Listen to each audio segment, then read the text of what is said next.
Well, today on the Conscious Commerce podcast, I'm joined by SupplyCompass co-founder Flora Davidson. Hey, Flora. Hi. How are you going today? I'm good, thanks. How are you? Pretty good. Interesting combination seeing you in the morning and me at night time, but I'm sure we can get on the same level as each other.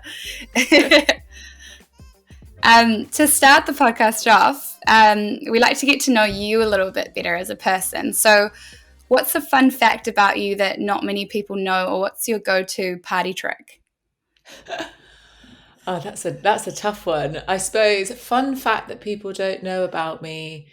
I used to do some voiceover work when I was living in Paris, working for an ad agency. They needed a British accent to do voiceover work, and I was probably a cheaper way for them to do it. So I am actually the voiceover for certain pharmaceutical products for gut health. For certain adverts that came out in Hungary and Italy. So you may have heard my voice talking about gut health if you live in one of those countries.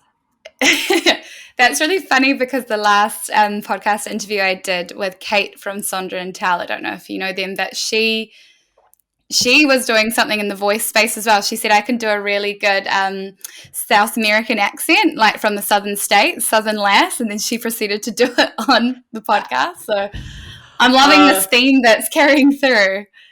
Love it. Yeah, they made, what they did is they made me speak at a certain pace and then they sped it up. I never understood how they could get, when they talk about the ingredients of a product in an advert, so they'd be like, yeah, this thing contains da-da-da-da, and they would speed it up 2 times. So now I understand how people when they list all the dangers at the end and it's really sped up, so you can't really tell what could possibly go wrong. Yeah, you were the voice of that. Yeah, that's amazing. And also, we like to get a sense of where people are from in the world. So, where are you right now, and what's special about that place? So, I'm from London. Well, I'm from the east part of the UK. I'm currently on lockdown in Cape Town, which is a fantastic city. So I've been working here for a few months. So yeah, what's special about home, or I can say lots of things that are special about Cape Town. It's an amazing city. I think maybe go for Cape Town as the more exciting option. It's London's great, but it's not as exciting as Cape Town. So what's really special about Cape Town is that we're living in like a suburb, and within 15 minutes of each other, you can be in a vineyard, you can be on the beach surfing, or you can be hiking a serious mountain like Table Mountain, all within 15 minutes drive of each other. So I think what's really special about it is that you can have this amazingly varied outdoor life and culinary. I mean, the restaurants are amazing, all within a stone's throw of each other. You can even see the beach from the mountains and the vineyard. That's quite different to London. You have to drive or fly somewhere to do any of those things. Is a safari close by? Because I feel like that would complete the experience. Safari is about 3 hours away, so that's pretty much close by. If you weren't running SupplyCompass, what industry or job do you think you'd end up working in? I just thinking about this, I always thought that I would end up as a documentary filmmaker. I don't think I would have been very good at it, but that's what I always thought I would do. But I think now, having worked in fashion supply chains for the last 5 years, it would undoubtedly continue to be in supply chain tech. I think it could be other industries. I just think supply chains themselves are fascinating and require so much innovation to make it work for so many different types of people. There's human rights involved, there's environment, there's efficiencies, there's so many different organizations and people that it touches, the products and touch along the way. So I think it will never not be an interesting, changing industry. So I think it would probably, I know that's very boring, but it would be continuing to do what I'm doing, but just in another part of it potentially.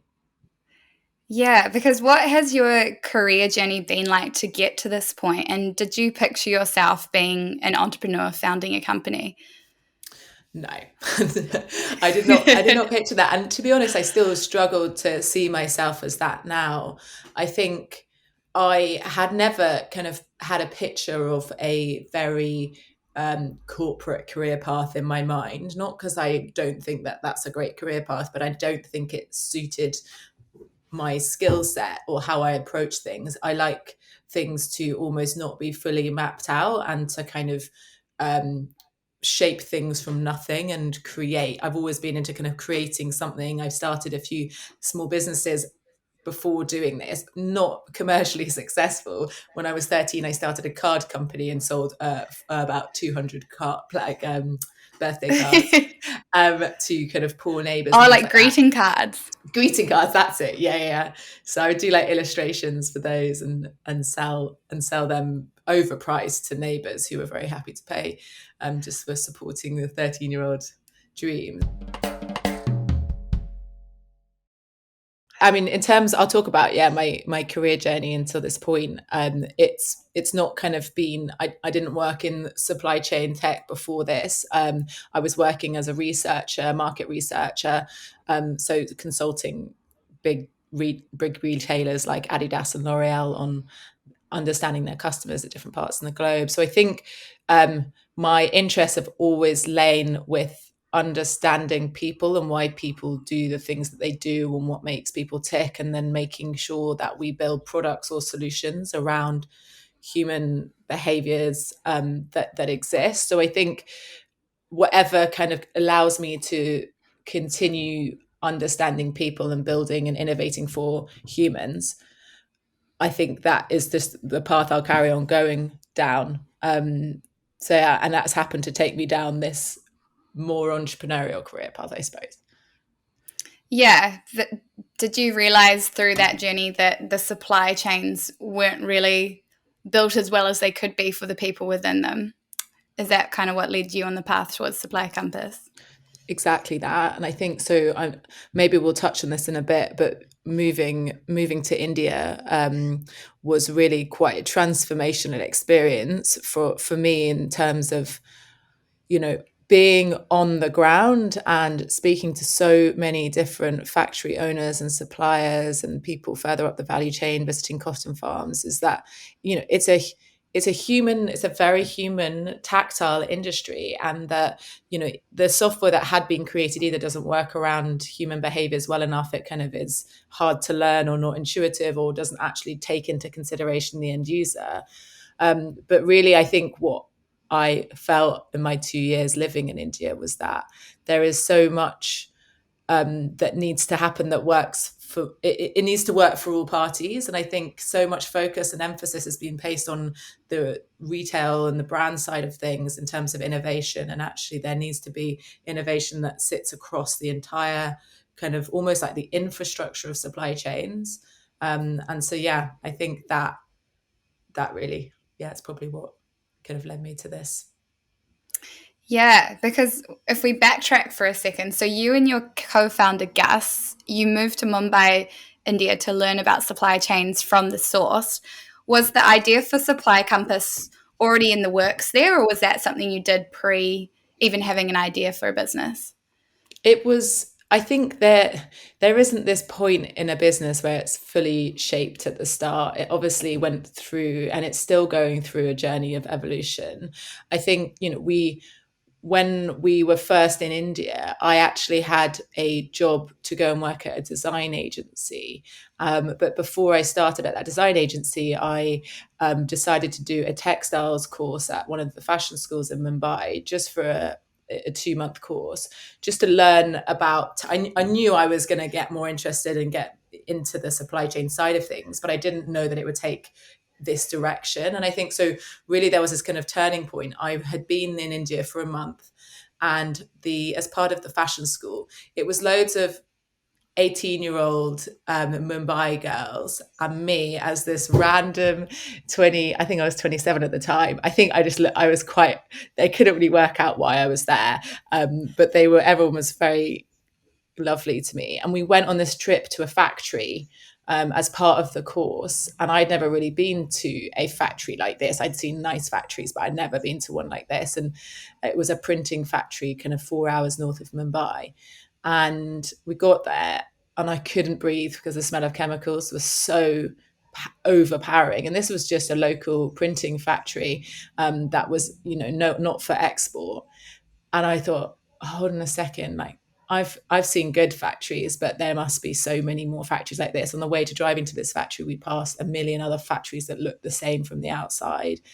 And I thought, okay, so I remember phoning my mum and I was like, I know what I'm going to do. It was the first time in my career where I was like, I felt really, really passionate about something. Like I was like, okay, I'm going to have this experience in India over the next few years that I need to kind of galvanize and get people to feel what I'm feeling. And it's not bad factories. It's actually that I think it's so easy to feel disconnected from where your goods are made, from that process. And I thought something's got to change. People have to wake up to, the reason why this factory is the way it is isn't the factory's fault necessarily. It's like there is just almost like the whole system has allowed this to become like this. So yeah, that's a long-winded explanation.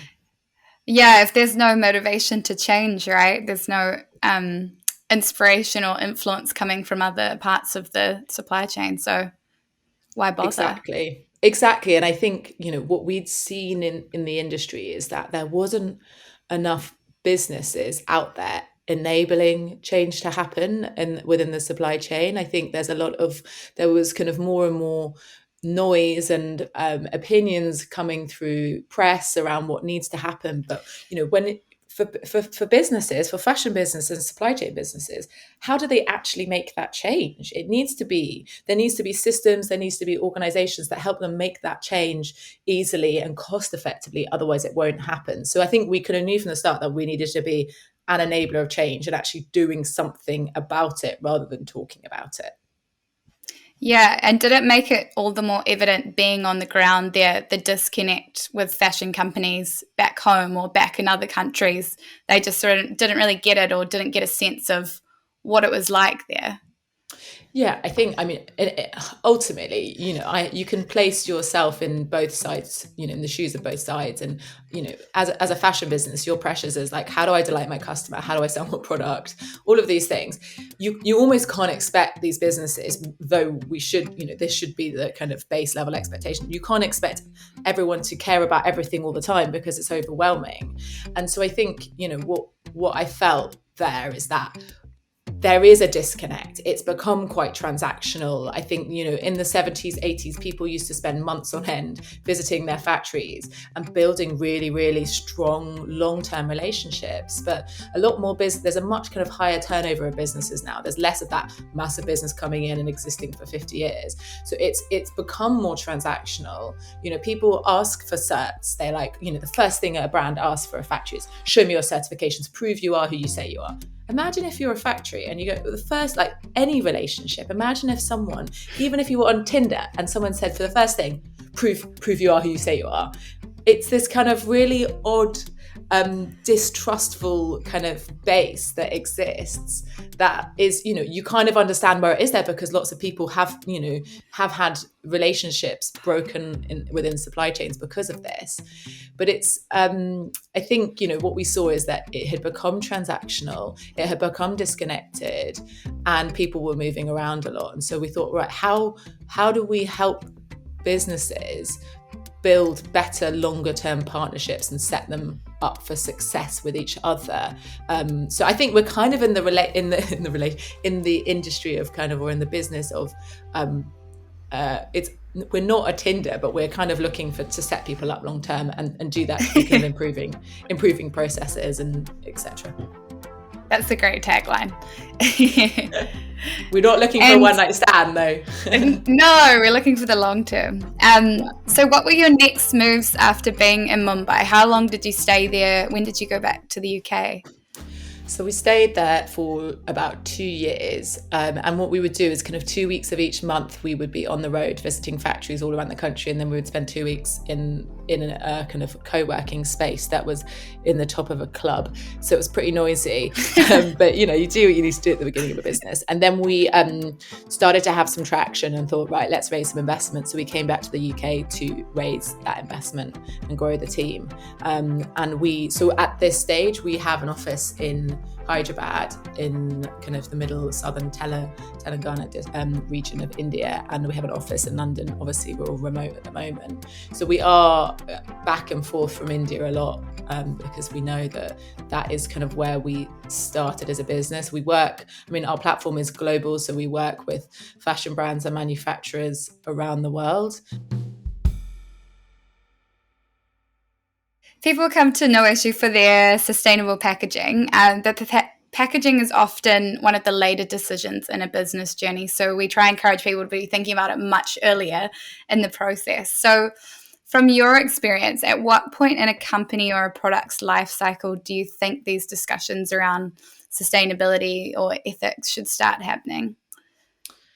They need to start happening at the start of the business, and then they need to happen every single time a decision is made. It needs to be there at the forefront. I could not agree more with this. The afterthought that we should probably do that. Okay, well, actually, in making that decision late, it's not actually going to be as sustainable as you would like. Because actually, for instance, we have the same issues with some of our brands with factories that they make a last minute change to go for a more sustainable option. Well, the other thing is already sourced. So if you're going to make that change, it's actually not sustainable for you anymore. So I think something that we always say to businesses is, the impact of a product is really designed right at the start of its journey. And I think they say that kind of 80% of a product's impact is decided in that first phase of product development. So really what we say is like, think of all these things at the start. So in our platform, for example, we encourage people to build their packaging choices in when they're selecting materials, when they're outlining what they actually want to make. So the factory can also cost up everything and understand the whole product requirements in one go. So it should be happening at every point. It should be happening. It should be in every single team member's minds at every point, but not so it's overwhelming and debilitating, but it just needs to be front of mind. Okay, so so if I make that choice, okay, yeah, even just having those small conversations or those afterthought, like those thoughts when you're making that decision can, if you're doing that again and again, it can have a great impact. Yeah, it's kind of like the lens you view every kind of process with, right? It's got to overlay the whole thing. Exactly. Yeah. So when it comes to a fashion brand's environmental footprint, why is sourcing sustainable fabric so important? Because I know you guys do some amazing guides on different sustainable fabrics they can use. So why is that such a big part? I mean, the material. So when we talk about sustainability in the context of our platform, we look at it in three areas. We look at design, we look at process, and we look at relationships. And obviously, we've talked about strategic partnerships and the relationships and supply chain already. When it comes to process, that's around efficiency and designing ordering the right amount and sticking to what you've promised with that factory and not going back on your word, and measuring how many samples you've ordered. But this is the design element. So although it's not the only thing to consider, it is obviously a significant part. You've got to consider so many things for a material. You've got to consider kind of the raw material. If it's a natural material, the raw material extraction process, you've got to think of where it comes from. You've got to think location. You've got to think of the amount of water. You've got to think of the chemicals. So there's this kind of original starting point of the origins of it. And then, obviously there's the impact of it throughout that journey, but then there's also the end of life. And so just because it may not be that actually recycled polyester is the best material to use for some products, even though the impact of it in its kind of creation phase is lower. So it's getting businesses to consider the right materials for each product, rather than it's not blanket, which is why a guide is just a guide, because ultimately it's really specific to a certain product category, to the market that you create that product in. Is organic cotton, if you're sourcing it from a other side of the world, is that actually the best decision? Should you be using materials that are naturally exist closer to the source, or that country is specialist in?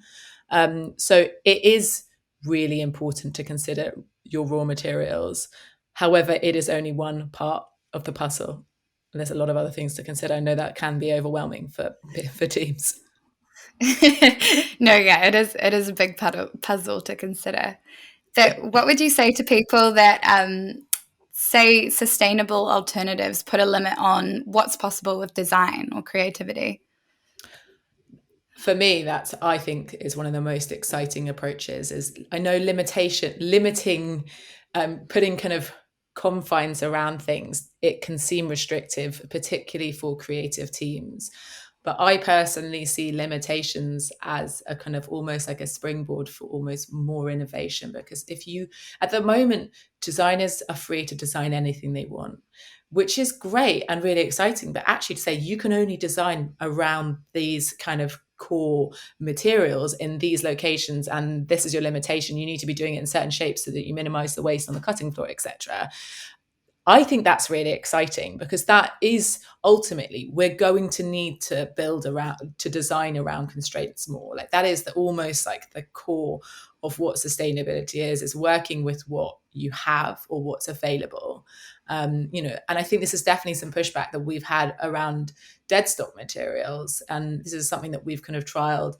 We have, teams are using dead stock materials in the design process. However, it is like, you've got to work with, you can have this material, there's this much of it, and it's in these two colors. And then they go, well, this doesn't fit in with our collection ideas. Well, you need to design your collection around this. If you really want to be if you want to take a kind of approach to sustainability that's a bit more kind of comprehensive. So I think, like, really what we feel is that the businesses that are really pushing the boundaries are those who are really experimenting. They're not just doing one sustainable capsule collection. They're rethinking how they design, how they source, the flexibility, being flexible to work with what's there, is really ultimately the mindset that you need to have. Yeah, because there's been a lot of exciting developments announced in the fashion industry recently. Like, one example is Allbirds are making t-shirts out of crab shells and creating plant-based leather. So is there a development happening in the fashion industry that's got you really excited about the future? I get probably, I'm quite sad, I get really excited about, I think, things like that. I just love material, the innovations in material. There's some really exciting things. I went to a talk a few years ago from a company called, I think they were called Color Fix. And I think they're doing great things still. And they use enzymes to dye clothing, and the water that comes out the back is just like, it cleans itself. So you can dye something and then it's just like drinkable water, just because it's just biology. And that's so cool. Like, Wow, I how think is that, that not mainstream yet?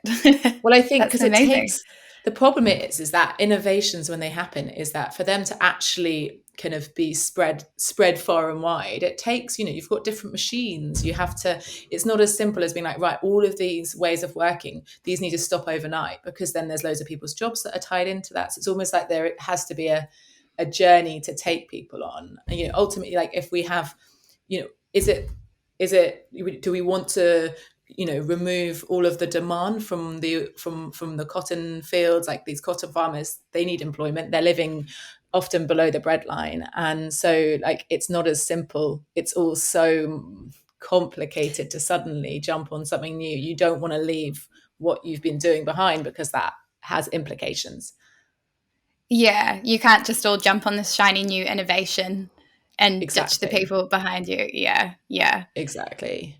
Yeah, there's got to be that slow phase out, or that looking for ulterior solutions as well. And I think, I mean, something that we really think is so key is, like, bringing, for businesses, they have a responsibility to bring their manufacturers and suppliers on that journey with them. trialing out these, introduce, say to your material supplier, like, we've come across this awesome new dye technique. Would you be like, is this something that you have explored? Would you be interested to explore this with us? Rather than like, we're going to change suppliers because these guys do it. It's like, go on that journey, because some of the best factories in the world are the best factories in the world because they've, some of the big retailers have really heavily invested in taking them on that journey with them. And I think that, I know it's harder for small and medium-sized businesses to do that, but ultimately these, there's so many manufacturers and suppliers are so receptive to change, but they need businesses to kind of help them on that journey and talk to them about why they should change and what that means for them, and actually the commercial advantages for those manufacturers and suppliers as well. Yeah, definitely. And what has the relationship been like between tech and supply chain management in the past, and how has SupplyCompass been transforming this?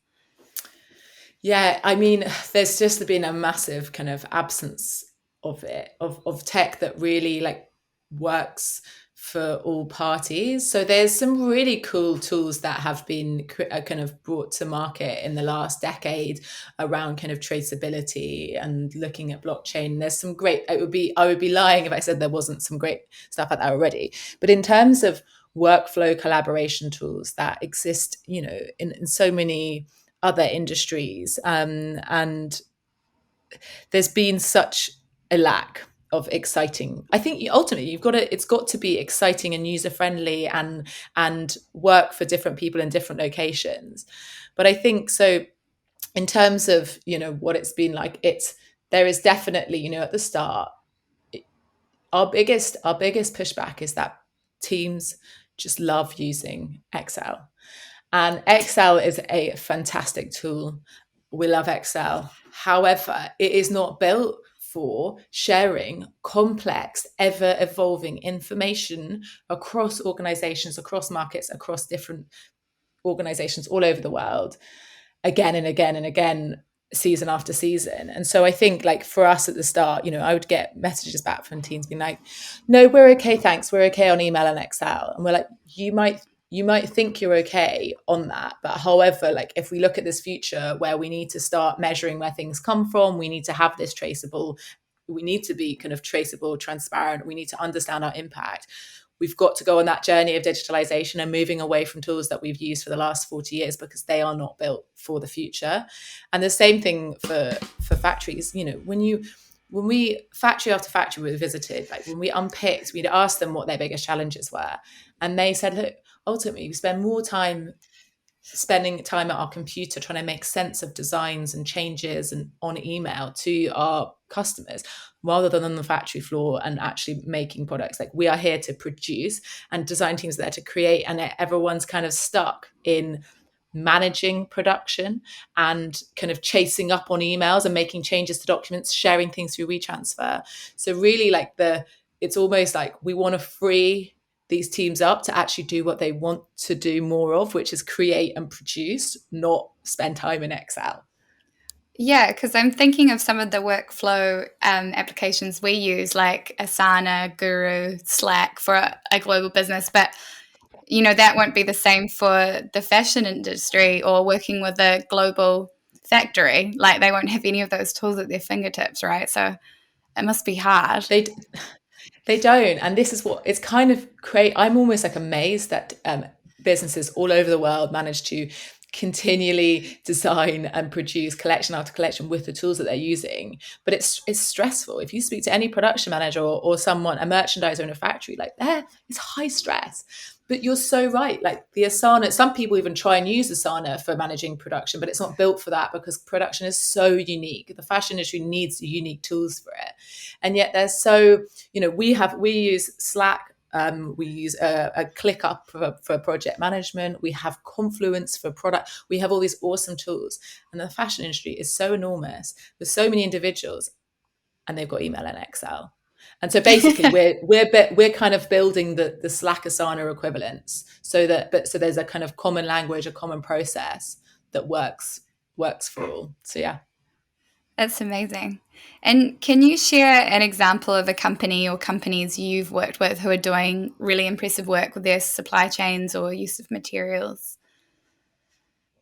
Yeah, so we work with about 40 different fashion businesses today. In terms of, we started working with a really awesome women's wear business called Balkan, who are based in the UK, and their founder Joff is kind of always pushing the boundaries from a sustainability perspective. And I think he's doing great work in terms of using kind of leftover materials in the factory, understanding what is available and designing around that. So I think they work a lot with kind of utensils, and they've been using organic cotton, etc., for years. So I think they're an amazing business that we work with. All of the businesses who use our platform, actually, if they're using cotton, they're using organic, got certified cotton. It's kind of, we kind of give tooltips along the way of like, oh, you're using this, why not use this alternative? Let me try to think. We've been working with a Canadian based brand called Adesso Man, and they have been using dead stock leftover leather from one of our leather partners in southeast India, in Chennai. And so it was kind of rejected leather that from orders that were cancelled during COVID, and he's designed a whole awesome collection around that dead stock leather. So yeah, there's lots of great examples. That's really exciting. It's like what you said earlier of taking the material that needs to be used first and then designing a line out of it. Exactly. Yeah.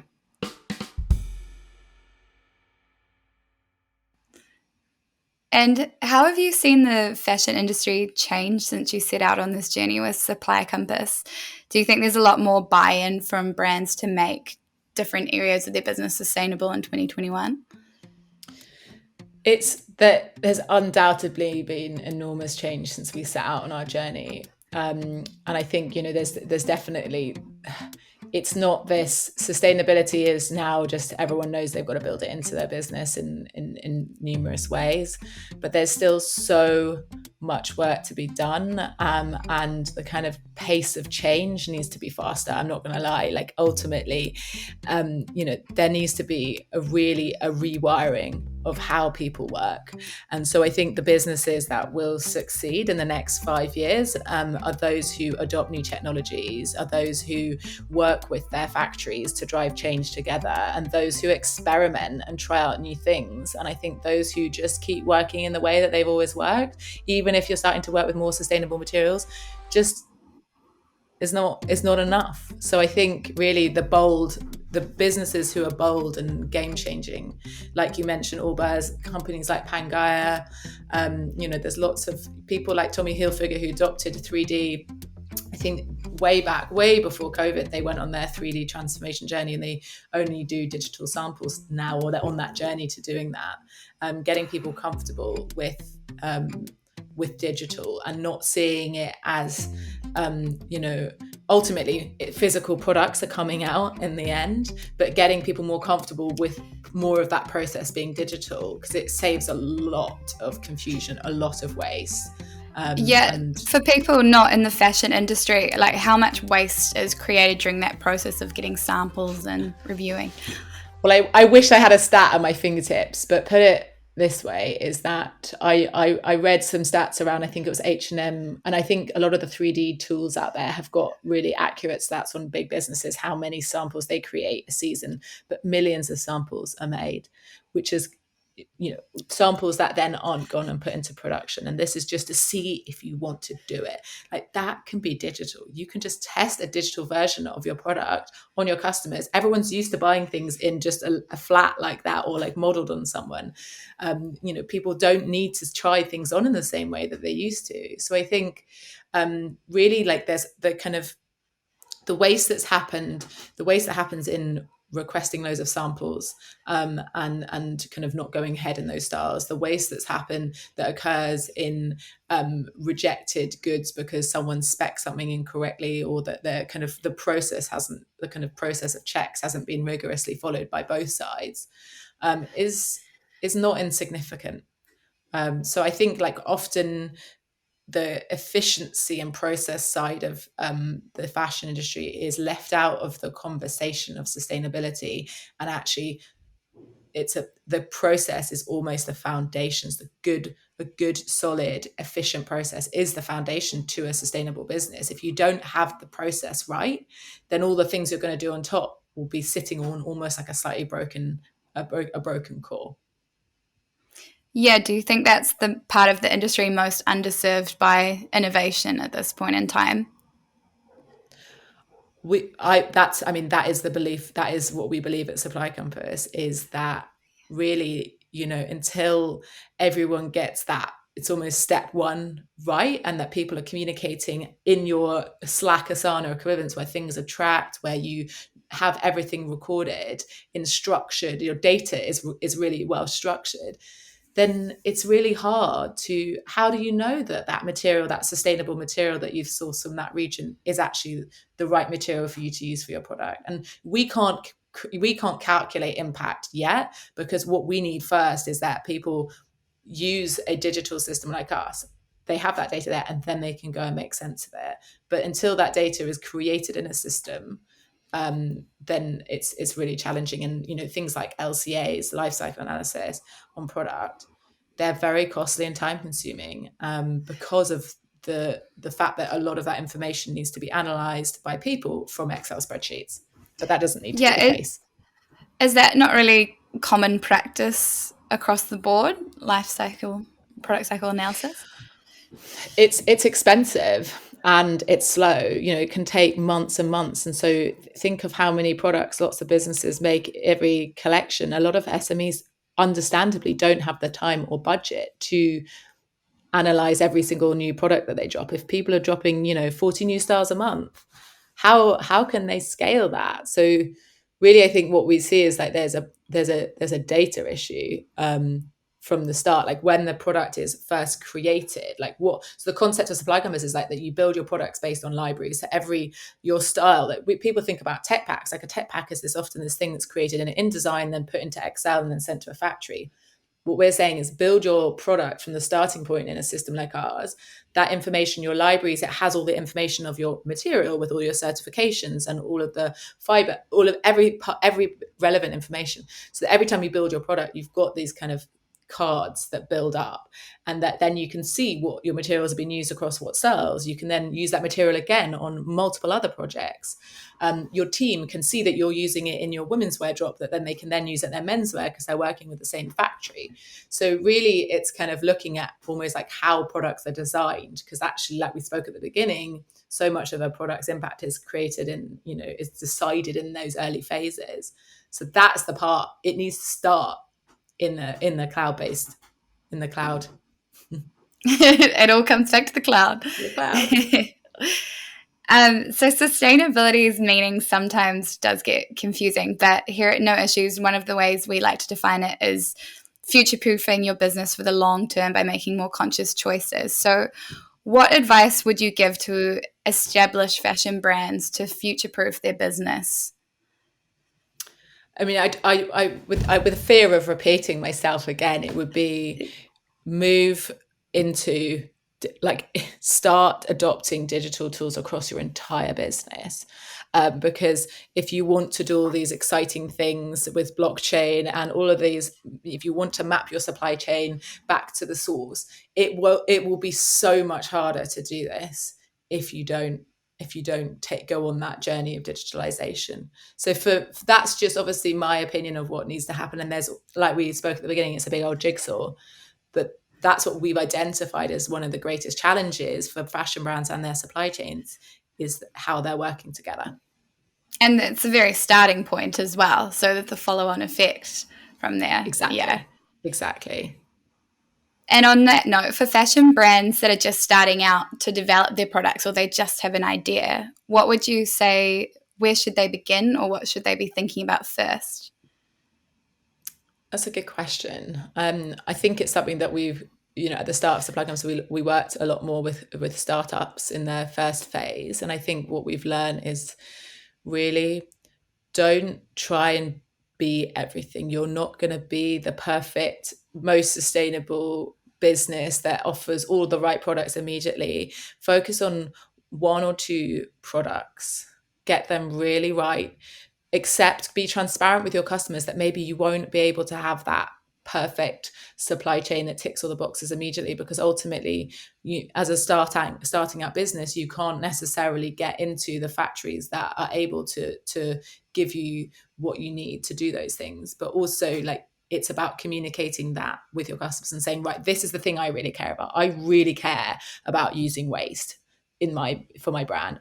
That is the thing that it's a non-negotiable, and everything is around that. And then you can work on improving all the other parts, but like focus on one or two non-negotiables from a sustainability standpoint and stick to your guns on that, and then communicate to your customers why you haven't been able to do the other things yet, because you're starting out on your journey and you wouldn't actually be able to make any money selling that product if you did all the other things, which is often the reality.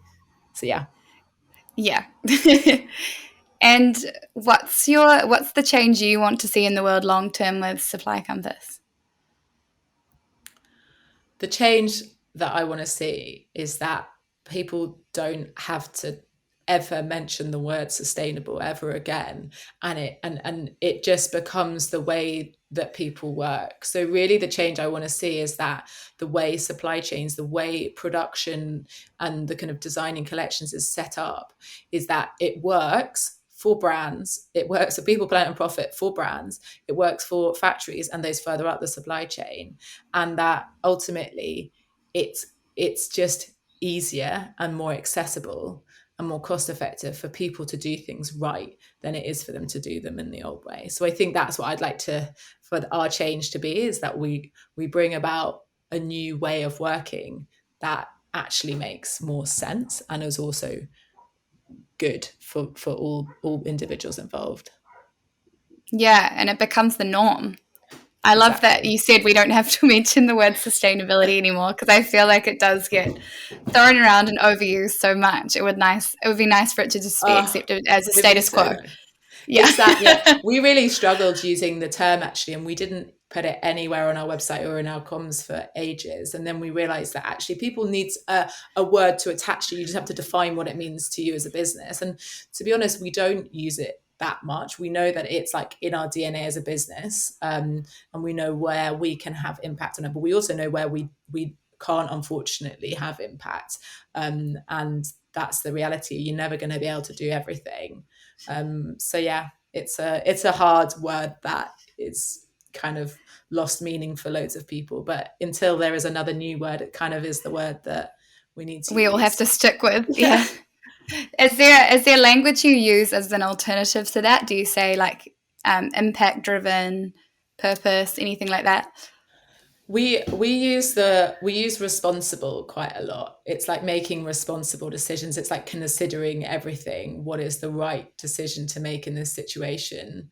Even though it's kind of a weird word to use, we use the word better a lot, because it's kind of, so we'll be like, design products better, build a better process, and like better doesn't really mean anything unless it's better than something. But ultimately it's this idea of like it's a journey, and it's just going to take time to get there. So incremental improvements is better than no improvements at all. So I think like a lot of our focus is around driving better relationships. So like, yes, there is this environmental lens of improving process and giving access to the right materials, etc. But really for us, it comes back to people first.